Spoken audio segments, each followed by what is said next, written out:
going on, everybody? Happy Thursday afternoon. Talking some hoops. Baseball does lock in 4 minutes. Obviously, that is on the main stage and opening day. But hey, NBA doesn't end. 6 games on DraftKings, 8 games on FanDuel. Price is still pretty solid. What I do like is I'll pull up Sabre right now because it's very easy to show. All the 6 games lock within 1 hour. Very easy for DFS. I'm happy DraftKings did not include the last 2 games. If you are playing FanDuel, they did include the 9 Eastern and the 10 Eastern games, so more of a window. But we're talking DraftKings, all 6 games, lock within an hour. Definitely have a lot of injury news. We'll get to that. Hopefully we get all that news, or at least most of it, before lock. Rio, throw it to you. How we doing, my man? I'm doing good. Excited for baseball. Got up, not early, but early enough to watch your guys stream this morning. Nice to have G Ryzen back in the live shows. But yeah, really just excited for baseball. But we still got basketball going on for a couple more weeks. I think me and you only have a handful of shows left together, so that's kind of sad. But yeah, we'll have you covered for all the NBA content moving forward. Yeah, it's a pretty solid slate. I like that we got the 1 hour lock window. Can just kind of focus in on baseball after that, but. It's a decent slate. I feel pretty locked in tonight. I like some of these games. I wasn't going to play, but now I'm thinking I did all this research anyways. Might as well toss some lineups in. Yeah, I think you should too. I'll be playing some NBA as well. MLB definitely my main focus though. So I'll be relying on you like always. Again, a bunch of Q tags. So things will be changing. Projections ownership, of course, will be updated throughout. Our man Takedown, Little Neck, Put Me In Coach, Charlie, Jose, NY, Matt, Lyle, Michael W. Appreciate all of you guys hanging out. The real true grinders in the NBA streets. You do love to see it. Again, 6 games on tap, all locked within an hour, a bunch of injury stuff. Any other broad slate overview I'm missing? No, I don't think so. Yeah, I think we can just kind of dive right in. Yeah, we'll go game by game like usual. Again, what stands out to me, a couple big spreads on this one. Cavs, 15-point favorites. Pacers, 13-point favorites. OKC, 10.5. Even late, we got like just the FanDuel only slate. The Jazz, big dogs like they usually are. So definitely a couple big spreads, but injuries trump all. And again, we will go game by game. We are screen sharing SaberSim, and we have no better time. Here, I'll pull it up right now quick, and then I'll pull it up later. MLB 50 with opening day. Our $99 package with SaberSim Core, now down to $49. You get $50 off for your first month. Also does include the Discord. By far the best deal we are offering. When we came and we partnered with SaberSim, us as a team said we won't be running as many promos as we used to because we already have by far the best and the cheapest content in the industry. It doesn't really make much sense to put it even lower. However, with opening day, it is a big day. Want new people. If you have never given SHIPIT Nation a try, now is the best time to do it. If you have SHIPIT Nation, but you haven't tried SaberSim, you can also do that. The core package, again, allows you to build 250 teams, allows you to see 150 and late swap. That is all you need for NBA, for MLB, if you're only playing 20 teams or less. If you're playing more than that, I would recommend checking out the starter package. Also get you projections ownership for SaberSim and contest flashback. The contest sims, if you are playing hundreds of dollars a week, I'll definitely check that out. $297 for your first month, and then it goes up to $321. But right now, by far the best deal. Usually $99 for our content in the core for SaberSim. Now $49 for the first month. Definitely give it a try and head over to the SHIPIT Nation Discord if you do join. We are going to be screen sharing SaberSim like usual, and we are going to go game by game. The first game of the night, the Indiana Pacers. Pretty big favorites, 13 points over the Washington Wizards, 235.5 total in this one. No injury news on the Pacers side to talk about. For the Wizards, no Keyshawn George, no Marcus Smart. That is all I'm seeing there. Take it away, Rio. Big spread to start it off. A pretty solid total, though. Yeah, so it's a kind of a straightforward game here on the Pacers side. I don't really have a ton of interest, just mainly because the spread is pretty large, and this is a back-to-back for Indy, so I wouldn't be surprised if they sometimes they'll do this or they allow the second unit to run a little bit longer rotations than normal. Tyrese Halliburton coming off the back injury, playing a decent amount of minutes last night, got to 32, which is the most he's played since he got back from the injury. So I would be a little bit cautious with him in particular. I mean, Siakam, the matchup is really good, so I don't really have anything to say there. But like we say all the time with him, there's just not a ton of upside, especially at a 8K plus price tag. But I don't mind Miles Turner because this is one of the best matchups you'll get for opposing centers. The Wizards are allowing the 6th most rim points this season and are dead last in DVP to opposing centers. So he'd be the guy that I have the most interest in. I don't think there's enough upside on these the bench unit guys, like the value pieces, to really go there. I think there's some kind of clear-cut value in the later games that look a lot better. So I'd probably just be max 2, but like you could even be max 1 on the Indy side. On the Washington side, it does get a little bit more interesting, but I will say like also proceed with a little bit of caution here because they are trying to tank games. They did get Middleton back to kind of add another body into the mix, but they're really trying to get Alex Sarr going on both ends of the court. They're using him more like on-ball guy instead of like a prototypical center, and they're also giving him a ton of touches on offense. So I think he's kind of safe regardless, but he did close out the game. They did win last night, so it's not good for the long-term outlook of the Wizards. So I'd be a little bit of cautious, or proceed with a little bit of caution on guys like Sarr, Poole, and Middleton in particular. I think Sarr is okay, but I doubt he gets above 30 tonight. And I think I just want guys that are going to be playing full minutes on every spot in my roster, basically. So I'd be okay getting away from him. But I do have interest in Vucevic and AJ Johnson, Colby Jones, those 3 guys in particular, just because I know that they're going to be playing. They're probably going to be closing the game. And Vucevic, I think he has a chance to start tonight. They've talked about wanting to get him a lot of power forward minutes alongside Sarr. I think he's kind of safe regardless. I feel like he's one of the better values on the slate, so I like him a ton. And then AJ Johnson, a lot of the like beat writers for opposing teams have been really impressed with him. And he looked pretty good last time. He missed a ton of shots, but he got up a ton of shots, which is good to see. So I'd be good with those 2 guys. I think they're my favorite options on the Wizard side tonight. So for Vucevic, like I thought he was going to start yesterday, then he didn't. He still had a phenomenal game though. What do you think those minutes, 23 minutes in back-to-back games, if he does start, is that 28 minutes? Is that 30 minutes? Is that still about 25, 23? How do you see that if he does get the start? I'd say it's probably closer to 25 than it is to 30.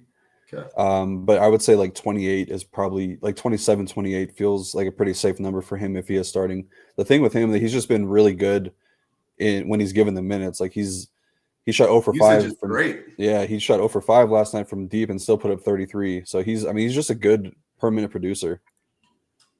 Yeah, no, I think I probably want him starting because it's a big enough slate. I think his ownership would be in check enough. But even if he is off the bench, for everything you said about Sarr, like I'd be good going back, excuse me, and clicking that button, even if he was off the bench, because 23, 24 minutes at 4.2K, the dude has like a 26% usage. And again, if Sarr's minutes are cut back a little bit because they don't want to win it all, even if he's off the bench, he gets 26, 25, I'd be good with that. 23 still shown 39 DK points, 36. 33 yesterday, 31. I mean, he's been on quite the tear the past couple of weeks when he's getting the minutes. So I like that show for sure. And again, when Rio was talking, he said he did not like the Pacers much.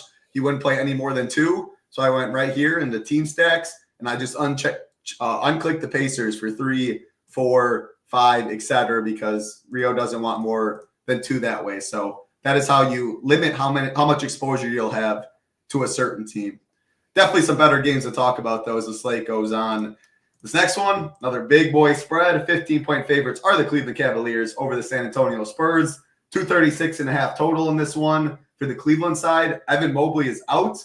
Ty Jerome is questionable. Going over to the Spurs side, no injury news, or at least no changes that way. When I sort by ownership, you can see, which makes sense. Cavs. The highest 5 projected ownership is all from the Cavs side. Obviously, that's big with no Mobley. That's a big bump for some of these others.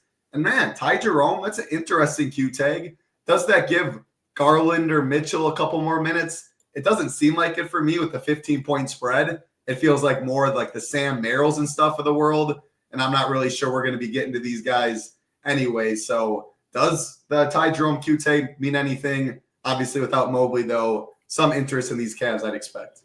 Yeah, I mean, I would say from like a usage standpoint, that definitely is pretty big because Jerome is very much like a Pritchard, TJ McConnell type bench player where when he gets on the court, like he's going to be having the ball in his hands a ton. So I would say it is pretty big. That would just make Donovan Mitchell and Darius Garland look a lot better from like a usage standpoint, but not from a minute standpoint. It'll probably be the same. And like you said, you're probably just getting more like Craig Porter Jr. maybe mixes in now, and he'd be kind of interesting just because the blowout risk. He would definitely be out there in blowout, but you're going to be getting more of like Isaac Okoro, Sam Merrill, Dean Wade taking up a bulk of those minutes. But I would expect just like the 1v1 swap from a role standpoint to go to Craig Porter Jr., which does make me very interested in him. But obviously, like you said, up the top, Evan Mobley is out tonight, so that's going to change a lot of things on the Cleveland side. This is just a huge mismatch here I could see because Cleveland's been one of the best teams in the league this season, but their offense is really, really good. Top 3 since the All-Star break, while the Spurs are bottom 2 defensive rating over that span. So just I could see this game getting out of hand pretty quickly, but we have seen Cleveland allow some teams to hang around a little bit too long. So maybe we get a situation where we do get full fourth quarter rotations from these guys, and they're in really good spots. So I definitely have interest in them. But I'll start with the Spurs side because I think it's a little bit easier to break down. I don't mind guards against Cleveland. I think they're a lot better against wing and bigs. So that kind of has me interested in Vassell and Castle in particular. But Castle, I would say, is just etching out above Vassell for me. Just the price is a little bit better for him, a little bit better eligibility, I would say. And he's just had a much better role. Vassell has played a lot better, so you could definitely make the case that he's the better option. But I just think that they're like what we saw on the live final with Castle, where he put a 52. Like that's kind of what I think is like we could see that happening a lot more at the end of the season, just because the role could be really, really good for him. So I do think that Castle is the top option on the Spurs for me. Not too into Sochan. I'm really not too into Keldon Johnson coming off the bench at chalk, just because there's a lot of ways that can go wrong. His minutes are kind of all over the place in general. And there's really not much from like a matchup standpoint that stands out for him. So you're kind of just hoping that he either busts if you don't play him, or that you hope like the high end upside for him is probably like 30, which I think we could probably match with some other spots in the slate. So I'd be okay getting away from him. I don't mind Julian Champagny. He has so he's played 20 or more minutes in 6 of his last 7 games, and he's gone 5x of his salary in 5 of those games. That's pretty solid. Like 3.5K for somebody that's going to be playing 20 minutes, I don't think is the worst. But in general, I don't think the Spurs side is a spot that I have a ton of interest in. I'm going to try to keep my player pool pretty tight tonight. Probably just playing a handful of lineups, and I don't think that I'll get much of these Spurs in my single entry stuff. Cleveland side, though, I definitely will have some of these guys. Donovan Mitchell coming off the injury, the groin injury, I think it was just a rest situation. His price is way up there, but it's a really good matchup. Just the Spurs don't really have those on-ball defenders that are capable of slowing a guy like Donovan Mitchell down. But from a role standpoint, 3.3% usage rate increase. He does lead the team in usage with Mobley off the court, but just 1.23 fantasy points per minute. So it's not great for somebody you're paying nearly 9K for. I kind of think that you just take the ownership discount and go down to Garland. I know it's only point guard eligibility versus point guard shooting guard, but it's essentially the same role. I kind of mentioned it with like the Taurean Prince, Gary Trent Jr. stuff yesterday. Like you're getting the exact same player basically, but for half the ownership. Like that's kind of just DFS 101 right there. Just take your 10% ownership and run with it. But he's basically the same, like 1.27 fantasy points per minute, second on the team in usage in the non-Mobley minutes behind Donovan Mitchell. So it's basically the same thing, just cheaper and less ownership. But Jared Allen is kind of the guy that I have the most interest in here. He has a lot of things going right for him. He does see a 2.8% rebounding boost with Mobley off the court, averaging 1.27 fantasy points per minute. So basically the same you're getting from Donovan Mitchell and Darius Garland, but for nearly 2K cheaper. But on top of that, the Cavs are dead last in rim defense and bottom 4 in rebounding post All-Star break. So there's a lot of things going right for Jared Allen here. I think he's a total smash play tonight. And then if Jerome were to play, he'd look like a pretty strong option just because he's going to see a ton of usage in the second unit, 1.25 fantasy points per minute in non-Mobley minutes. And the second unit in the Spurs is not very good. So he should be able to put up a pretty decent score if he does play. But like I said, if he's out, then just keep an eye on what Craig Porter Jr.'s minutes projection looks like. So I think that he'd be kind of interesting. Let's say Jerome's in. I mean, that's a fair price tag. How many minutes do you think he's getting? And I mean, I see him getting some ownership. 4.5K. Someone asked, it was Coach, like Obi Toppin, Nathard, and you said you preferred other guys like that we're going to get to with value. Like I'm looking at a Ty Jerome. Even in that Washington game, I like Johnson more. I like Vucevic more. So I think there's a lot when we go on, some on Miami stuff as well. But like I would take Jerome over Obi or Mathurin if he plays. What's your thoughts on him? I agree with that 100%. I don't dislike Obi and Mathurin. I just kind of overlooked it, but I just really don't. It's just kind of tough because it's hard to make an argument for those guys because they're like, you can say that they're going to get more minutes just because of blowout, but at the same time, like Indy can let these guys hang around, and then we get full minutes from the starters, and then that would be bad for Mathurin, Obi Toppin. But I think that we kind of know what to expect from Jerome. He's going to get like 23 to 25 minutes, and he's going to be a very good point per minute producer when he's on the court. Yeah, and I just rather play value plays that like teams that are more thin. And Pacers are healthy. You know exactly what you're getting from Obi, from Mathurin. It's not like it's bad by any means. It's only a 6-game slate, but again, I prefer multiple guys on the Washington side, like the Johnson, the Vucevic's. I prefer Jerome. And then we still have 4 other games to talk about there. Spurs side feels really, really tough to get to. Castle's been absolutely hooping for a while. With De'Aaron Fox and Wemby, Castle was still hooping. So there's no surprise there. He'd definitely be my favorites. Everyone else, though, like maybe Champagny, like you mentioned, but how many times is he going to get me 26 plus? Yeah. I don't know, 15%, 10%? Yeah, I'd say that's probably a fair number. Which is solid. All right, so we got in that one. What's going on, Jason Turner? Appreciate you hanging out with us. Appreciate everyone hanging out, all 102 of you right now, true NBA grinders. There's still money to be made tonight, no doubt about that. Tuning into the best in the business. Listen to Rio break it down. All we ask, again, like button, subscribe button. Helps us out a ton. Let's keep it rolling. Next game on the slate, the third of 3 that locks at 7 Eastern. Orlando Magic taking on the Dallas Mavericks. 7-point favorites are the Magic. Looking at injuries, 218 total. Anytime you see the Magic on the slate, the total is going to be a lot lower than pretty much everyone else. On the Dallas side, no PJ Washington. Brandon Williams is questionable. Caleb Martin is questionable. Going over to the Orlando side, Cole Anthony is doubtful, and that is all I see. So right here, talking some value. If we're sorting by ownership, Anthony Black, 4K. I guess Wendell Carter, Pope. I don't think those guys are good too much. But how do you compare Anthony Black at 4K to some of this other value on the slate? Jerome, who we just talked about at point guard, who's a little more expensive. Again, Obi Mathurin, Johnson, Vucevic. I don't always love playing Anthony Black, but yeah, what's your take on him? What's your take on this game?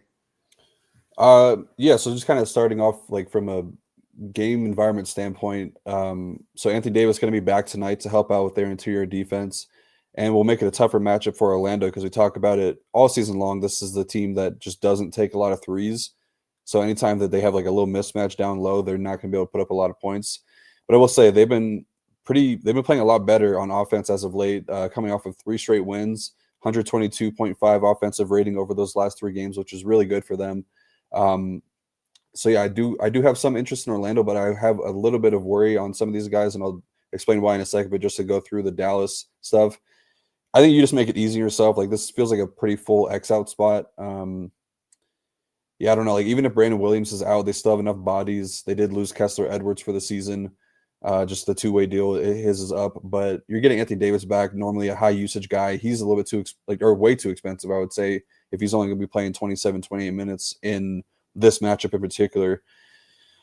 I just kind of want to make it easy myself and just full fade Dallas, but the Orlando side is definitely getting a lot of love, and for good reason. I will say though, like the Paulo and Franz stuff, those guys have been playing really well, and I think on paper it looks like they have elite matchups because the Mavericks, they're bottom 2 in rim defense in the second half of the season. Those guys are going to be very drive heavy and just try and score around the basket. Both Anthony Davis down low, like I think the Mavericks rim defense is going to get a lot better, and I feel like just DFS players around the industry are probably going to overstate how good the matchup is. So I would kind of proceed with a little bit of caution. Now, with that being said, like both these guys are playing really good right now. Paulo's top 50 DK points in 5 of his last 7, and Franz is coming off of 3 pretty strong outings. I think Paulo is going to see the Anthony Davis assignment tonight, which would be a lot tougher for him. So I do lean Franz tonight. But like I said, a lot of time with Orlando, just take it with a grain of salt. It's like really tough to pinpoint which is going to be the one that goes off. But I do think the matchup is a little bit better for Franz. He should have Najee Marshall on him. But I'm not too crazy. Like I see pretty high ownership on Franz and Paulo. I just don't think the matchup is nearly as good as people think it is tonight with Anthony Davis in there. Wendell Carter Jr. never really wins tournaments, so I'm okay getting off of him. But Anthony Black, like you said, he's been playing really good. I'm kind of buying into it. Played over his last 5 games, he's averaging just under 30 DraftKings points per game and has played 30 minutes in back-to-back games. So he looks like he's kind of taken over that role. I think even with Cole Anthony back, he might have earned a larger role. I know they start Corey Joseph and go with Anthony Black off the bench, but he's basically playing starter-like minutes. So I'm definitely okay with him in comparison to some of the value that we have. Definitely think he's better than like Keldon Johnson, Champagne, like any of the Spurs guys. I would say maybe like even with Jerome, just because Jerome's minutes aren't really going to be there. I think that the minutes upside for Anthony Black are much better. But the Washington guys, I would say, are a lot better, like Vukovic and AJ Johnson. I would say they're probably better than Anthony Black tonight. I like it. That's how I would have ranked it too. Jerome maybe is slightly higher, but I mean, man, Black's chucking 8 threes. He only went 2 for 8 yesterday. He can get even 1, 2 more of those to fall. He had 5 threes the game before. He went 3 for 5. Shot the ball pretty efficiently in most of the games. Last game, 8 for 18, so not the best and not good from deep, but 29, 37, 33 DK points in 3 straight. And like you say, like if Paulo is taken away more by AD, etc., maybe that is a couple more shots for Black to get up. So, yeah, I'm good with him. Yeah, I don't like Wendell Carter. Paulo and Franz, both of them, like you're saying, they're definitely getting ownership on this slate. Like, decent amount of ownership as spends. I think it probably, I don't know, what are your thoughts on this? Over 50% of teams will have at least one of Paulo and Franz? Yeah, that sounds about right. Yeah, that's a lot. I think that there's studs that can definitely compete with them too, and in like much better game environments. So I'm kind of on the underweight side. Like this is like I agree. Like the projections you see around the industry are going to be very good on them, and I don't disagree with that. But I just think that some of these other studs are slightly underprojected in my eyes. Yeah, I'm in agreement. I like that. And again, Rio said he had no interest in Dallas. I mean, first of all, how often do you have nobody above 4.4 in terms point per dollar? Like sorting it by value, no one above 4.4. Anytime you see that, yeah, that's pretty much an auto fade. Make it easy on yourself. If one of these guys is on the winner, I will live to see it another day for sure. So all we got there. Let's keep it rolling. 3 games left on the slates. The Atlanta Hawks taking on the Miami Heat. 2-point favorites are the Heat. 226 total in this one. Injuries on the Atlanta side. Nothing still without Capella. So it's the Kongwu show going over to the Heat side. Berksey, the man, and Duncan Robinson, both questionable. That is all I'm seeing on the injury report there. Sorting by ownership, this game's definitely getting a little ownership. And like you're talking about spends, I'll bite on some of these Heat. I'll bite on Bam and I'll bite on Hero at a less of a price by a lot than Paulo and even Franz too. And I think they'll be less owned as well. So yeah, I'm definitely playing some Hero. I'm definitely playing some Bam. I don't mind Wiggins. Where like I don't know, it might be a little too overboard to say min 1 Heat. I think it probably is in my lineups, but I think a lot of my teams will have at least one of these guys. Again, so much value when a lot of people are going Paulo, Franz as their spends. I like Bam and Hero, and they don't break the bank. So, yeah, then you could talk about Hawks side. Not as appealing to me. Yeah, this is definitely feels like one of the better games on the slate for sure. I would say the Miami side is a lot better. But the Heat coming off of a big win, spoiling Jimmy Butler's return to Miami. But they're still in kind of a rough patch on offense. Their defense has held up okay. They're like middle of the pack since the All-Star break, but their offense is bottom 10. And then the Hawks playing up in pace. There's always a lot of points scored in these Atlanta games. They've pretty much 2 areas of weakness. Their 3-point defense hasn't been great this season, but pick and roll and then the rim defense in the second half has not been good. So there's definitely a lot to like on the Miami side. But we'll go through the Atlanta side very quickly here. Yeah, Trae Young, I don't think he would make my single entry player pool. He just hasn't put together a strong game versus Miami yet this season. Spoelstra has done a very good job drawing up a game plan for him, and you'd think that just the style of defense that Miami plays, a lot of that zone defense, would kind of bode well for a guy like Trae Young, but he's really struggled in this matchup, only averaging 35 DK points per game this season against them in three meetings. So if you want to take some shots, I think it's definitely like you can, because he's like it's a good price tag for Trae, but I just think that Spoelstra has done a very good job drawing up game plans for him. So I'm kind of okay getting away from him. And I always lean Dyson Daniels pretty much every game of the season just because he's got so many ways that he can get there. yeah, he's going to continue to be the top option for me. I'm definitely fine with the price, like 7.1K. He's done pretty good against Miami this season. Top 41 DK points in 4 of his last 5 games, averaging 38 against Miami. So yeah, definitely like Dyson tonight. Okongwu, like pretty much full runway for a lot of minutes now. Rest of the season, it's a decent matchup. The rim defense hasn't been great, but I just don't think there's enough upside for him at this price tag. So I'm okay getting away from him. And I think LeVert is interesting as like a pivot off of Trey, just because if Trey's getting shut down, they're going to need some secondary ball handling, some secondary scoring. LeVert definitely fills that role. And then matchup-wise, Ricochet and Niang have pretty good matchups here, but I don't know if there's enough matchup there. I think Ricochet has been playing pretty good. The minutes are just kind of all over the place. So I don't really want to buy into that as much, but I do like the matchup for those guys. But I would say it's clearly Dyson, number 1 on Atlanta side, and then probably LeVert, just because he's cheap and has pretty good eligibility. The Miami side definitely a lot more interesting. All these guys are listed on the slate plan, pretty much the starting 5, if you can consider Davion a starter. But Bam is in a really good spot here, coming off a really good outing versus Golden State. Went 27 points, 8 boards, 42 DK points. The Hawks have done a decent job limiting him this season. He's averaging just 33 DraftKings points against Atlanta. But I'm fairly positive I think that he could put up a GPP-worthy score tonight at this price tag. So I have a ton of interest in Bam.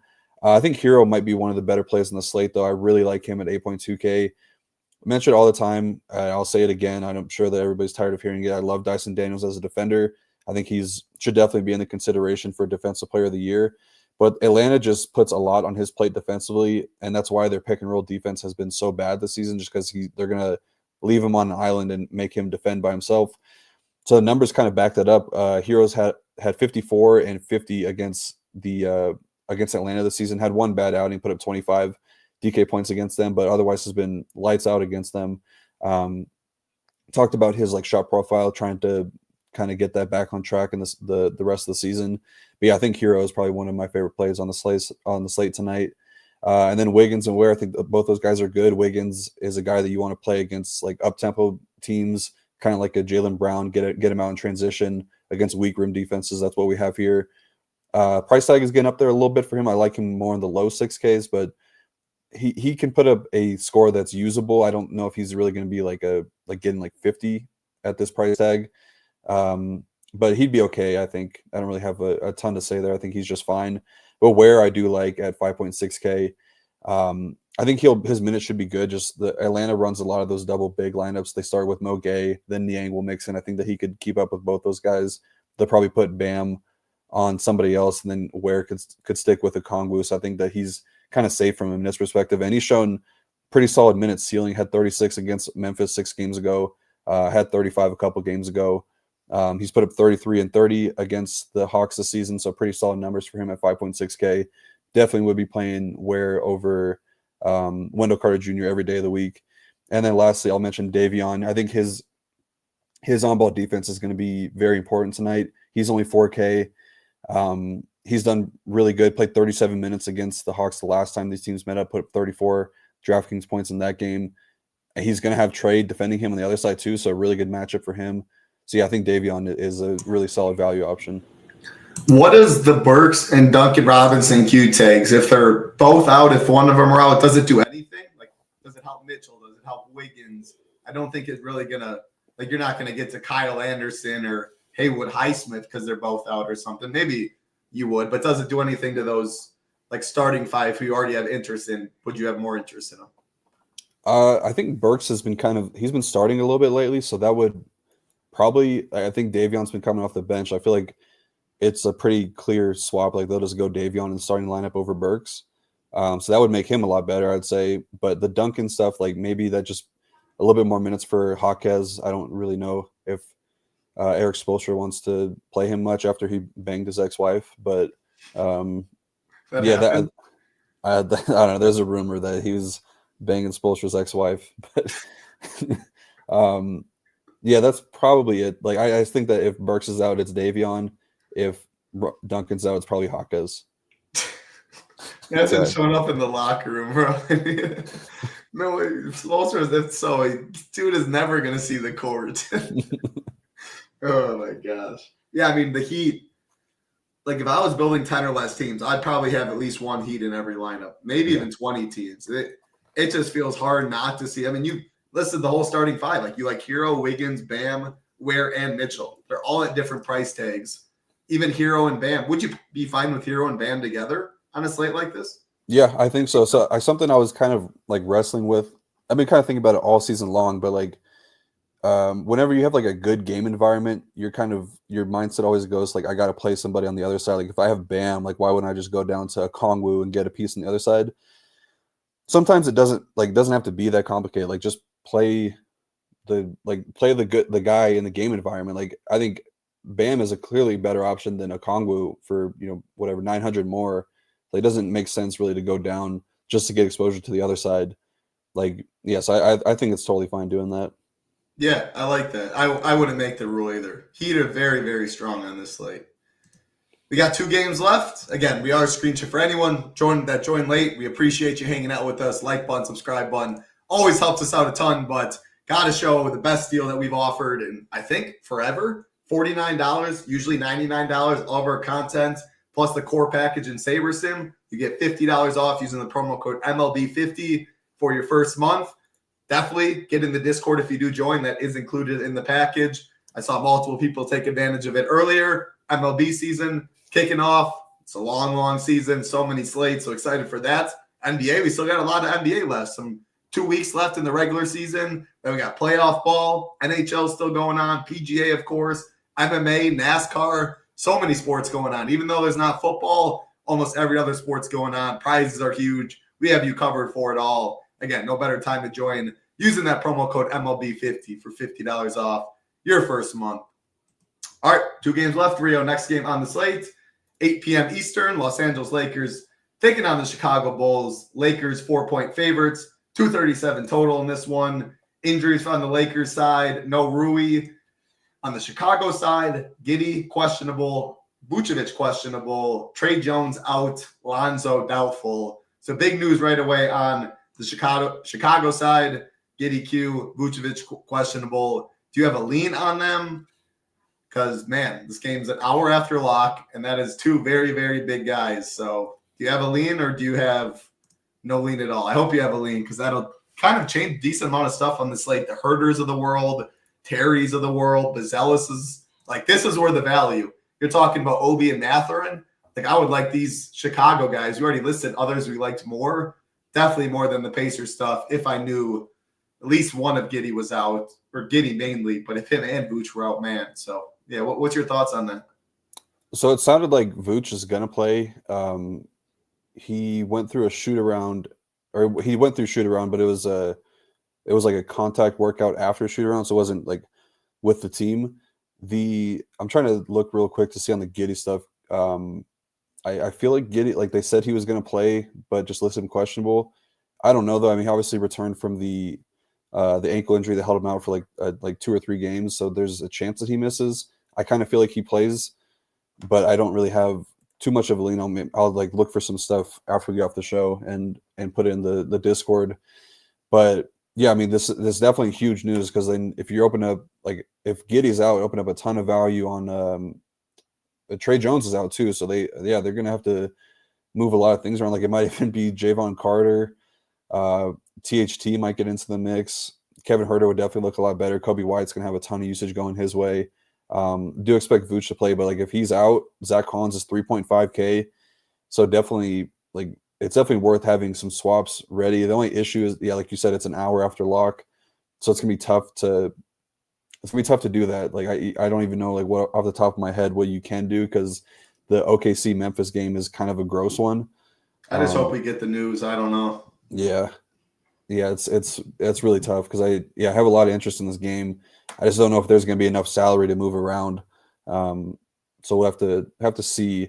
But yeah, like I said, this is a really good game to attack. Lakers get a little chance of redemption after getting waxed a couple games ago.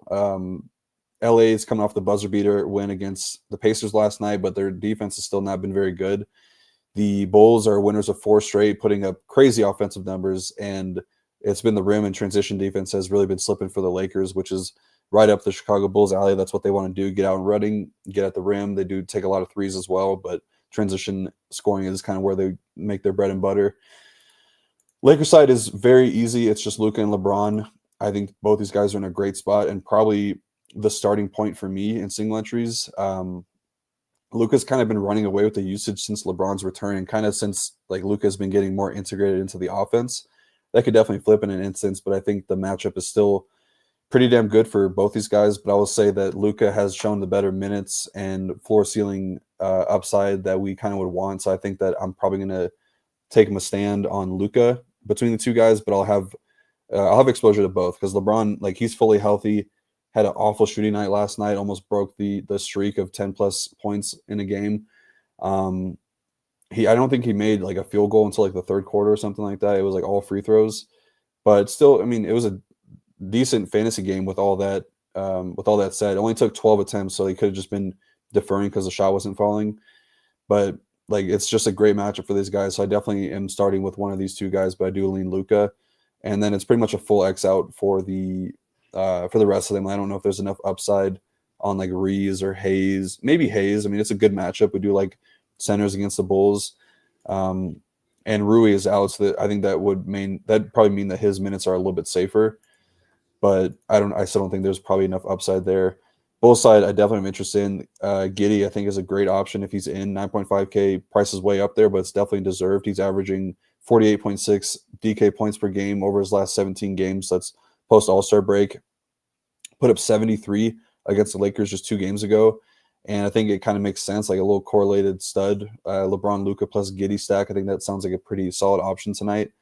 If you can't go there, then I think Kobe White, even at the elevated price tag, 8.3K, is pretty solid as well. He's been equally as impressive as Giddey in the second half. He's averaging 26.2, 4.2, and 4.1 on his stat line, 40.8 DK points per game. He has a 13-game streak of at least 20 points, which he'll look to improve on. I get the beat reporter tweeting that out every time when he hits that number. And then Vooch, like, I think he's going to play, and he was pretty good in the 3 games prior to last game against Denver. He only put up 30 DK points, but was 42 plus in the three games prior to that. So he's a totally fine option. And then it's like Buzelis, I think, is maybe getting a little bit too cute, but he did have a huge game against them. I think it was the best game of his career, put up 31 points in that game, and he was guarding LeBron. So he did see a slight uptick in his minutes, got up to 30 in that one. So he'd be okay. Like, I think that he's decent. And then Dalen Terry is getting a lot of love. I mean, he's kind of run away with the 6-man job, taking over the Ayo Dosunmu role. And he's only 3.2K. His minutes are pretty solid. So I think he makes sense as a value just to kind of get some exposure to this game. It sounds like, I assume, Parabai saying, like, he's actually saying the truth because it is a forearm injury. So I guess I'll just assume Giddey and Vooch are in. Yeah, the Giddey stuff's interesting. The thing is, I definitely prefer Luka to LeBron. And when you start Luka Giddey, you can make it work. I mean, there is enough value on the slate, but you're definitely spending a lot right away with those two. You need big boy games. Like, maybe Terry would be in that lineup. Johnson, Vukovic. Like, there's enough value we talked about, but I definitely prefer Luka. And then this injury news on the Chicago side with Giddey, Vucevic is important. I'm just going to assume they play right now, though, which probably doesn't lead me to too many of these Bulls. You could go Luka and Kobe and save 1,200, or it's LeBron and Giddey. Like, those two pairings make sense. What would you rather if you had to pick between that? Probably LeBron and Giddey. Definitely would project better, I think. Yeah. And I guess you'd have more upside. Giddey's upside he's shown is absolutely phenomenal. LeBron to Luka's. I mean, I get like it. Luka just feels so, like you said, the minutes, the usage. It feels like Luka's team, but like you said, one snap of the finger. LeBron starts off 4 for 4 from the field, or he gets running. Someone mentioned LeBron in Chicago. Like, the dude can literally turn it on and get you 70 DK points real quick. But I'm definitely team Luka there. I like the Bam, the heroes of the world, even more than LeBron for the savings as well, if I had to pick. But yeah, I have some interest in Giddey, the Kobe White stuff. If Giddey's out, what, Kobe White, Herter, Buzelis, all, and then Terry, like, you could play 3 of the 4, 2 of the 4. What's your thoughts on that, just real quick, if Giddey's out? Definitely 3. I think you definitely could do that. Like, it'd be pretty easy to get to Kobe, Herter, Buzell or like Zealous yeah, with Luke on the other side. yeah. Yeah, I think so too. This geek and me. Yeah, no, I've never seen so much sun in Rio's room either. Right when I first got in, that's what I was saying. It's Appreciate actually the kind of little bit. overcast right now. It has been really sunny these last few days. You'd love it because all the snow is melting. Well, yeah, I also love the backyard at 95 and sunny. You can just jump in the pool. It's exactly what I'll be doing right after this. All right, one game left, Rio. We do appreciate every single one. Tune in. Hey, I'm impressed. 151. We'll have people on playback too, but still grinding the NBA. The prizes are big. I promise you, you will not be upset if you take first, second, third, fourth, or fifth in the contest today. So, all right, last game of the night. Memphis Grizzlies taking on the OKC Thunder. Thunder pretty big favorites at 10.5, 237.5 total in this one. No Ja Morant for Memphis. Lamar Stevens is questionable. On the OKC side, Jalen Williams, Cason Wallace, both questionable. Aaron Wiggins is out. Do you have, again, this is the same situation as the Bulls stuff. We very well might not know this news before these first 3 games start. That's pretty important. Do you have a lean on Jalen Williams, on Cason Wallace? Doesn't even matter if they're in, if they're out with such a big spread. Otherwise, a fully healthy, if like one of these two are in, and Jalen Williams obviously is the bigger guy, pretty much a fully healthy OKC team as a double-digit favorite against a Ja Morant-less Memphis Grizzlies team. Really hard for me to get to much on the Memphis side. I'll let you talk about JJJ, but yeah, on this, Jalen Williams, is he in? Is he out? If he's out, I guess I'd have more interest in the SGA, but like I look at Luka over SGA by quite a bit, and I like some of those mid-tier guys. I keep going back to the Miami stuff, but I guess more so I'm indifferent with SGA. I want you to say SGA or LeBron because I don't love either, but they're pretty close in price. Yeah, I mean, it's going to be LeBron for me, assuming Jalen Williams is in because he did participate in shoot-around this morning. He looked like he was close to returning last game, did his pregame routine and then got ruled out. But he was at the shoot-around this morning, so it sounds like he's going to be back. And then Memphis, they're basically fully healthy. This just feels like a game I don't really want to attack too much. Like the Memphis stuff is really tough to get to because these guys are so priced up. Bane has done decent in this matchup, but he hasn't put up a usable fantasy score at his price tag. He's averaging like 40 against the OKC this season, which is not good for a 9.2K price tag. Jaren, I just think is a really tough matchup with how good the interior defense is for OKC. He's also got all the foul trouble and the injury trouble. So I'm not too excited about him at ownership. I'm okay with Santi. I think he's fine at 6.4K. That is expensive. Had a terrible game against Utah, but did better in the second half. But generally, the weakness for OKC is kind of like the off-ball scoring. And he did okay against OKC in the lone matchup he played. And kind of the same thing for Luke Kennard. Like those are the two guys from a matchup perspective I think that have the best. But I just don't think that there's enough upside when you compare them to some of these other guys around their price tag. And yeah, the reason I like LeBron over SGA, assuming that Jalen Williams is in, just the numbers are really like they come way down when you put in Chet and Jalen Williams on the court with him. We have about a 300-minute sample this season. SGA has a -7% usage rate dip, -3% assist percentage, and then he's averaging 7 less DK points per 36 minutes while sharing the court with those two guys. So the role just comes way, way down. So I don't really want to pay 11K for him. I think the price needs to come to like the 10K range for him to be viable while those guys are healthy. Matchup is really good. Memphis has struggled against guards, but I think getting Scottie Pippen out there will definitely help a bit. I think that Chet is probably my favorite option on OKC, though. 7.5K is a good price tag. He hasn't played against Memphis this season, but last year he was really good, averaged 38 against them. And if he is avoiding the Jaren Jackson defense, I don't know if they're going to put Jaren on Hartenstein or Chet. I would imagine it's Chet. But either one, like him or Hartenstein, whoever have Santi on him, have a really good matchup. So those are the two guys I would consider, but I probably wouldn't play them together. And then the secondary guys I have a little bit of interest in, Lou Dort and Caruso in particular, because I don't really know if Cason Wallace is playing or not. But those guys, because the way that Memphis plays defense, it's a lot of blitzing the guard, so it's a perfect time to do that against SGA. So they'll leave open basically the worst offensive player on the other team, which would be Lou Dort and Caruso. I remember there was one game, it was a Celtics versus Memphis, where Jrue Holiday took like 12 or 13 3-point attempts. Like that was by design. It wasn't like the Celtics were trying to make him miss. Like he was just getting open. And Memphis was they were trying to get him, like Boston wasn't trying to get him looks. It was just he was always open. So I could see something like that with Lou Dort or Caruso where they get up like 10 3-point attempts and they could pay off the tag because it's pretty cheap, especially for Caruso, 3.9K. So yeah, I don't mind those guys. I like that shout. And especially with the Caruso, like if Case and Wallace is indeed out, is that a couple more minutes that can go Caruso's way? Yeah, probably be a little bit like split between him, Joe, and Kenrich. And it sounds like you're good with Caruso regardless as like a low-owned, very cheap flyer, but you have that built-in upside that it seems like Cason's more of a true questionable take. You don't have a lean, whereas you think J-Dub plays. So, yeah, I think Caruso is interesting then. Because he's still going to get minutes. Like Sabres themselves and projected for 24 minutes, assuming Case and Wallace is in at 3.9K. And if that's how if that's how Memphis's defense is going to be, I mean, I'll take it. I'll take any 3.9K guy that's going to get 5-6 open threes. Jaren Jackson Jr. I know you didn't really like Memphis. You mentioned first of all Bane and Santee. What's Bane doing shoving Santee? Don't know if you saw that. I did see that. Like the Jaren Jackson's right in the same range as kind of Bam, kind of Hero, Garland, kind of D Mitch. Is it just you prefer all those other pieces?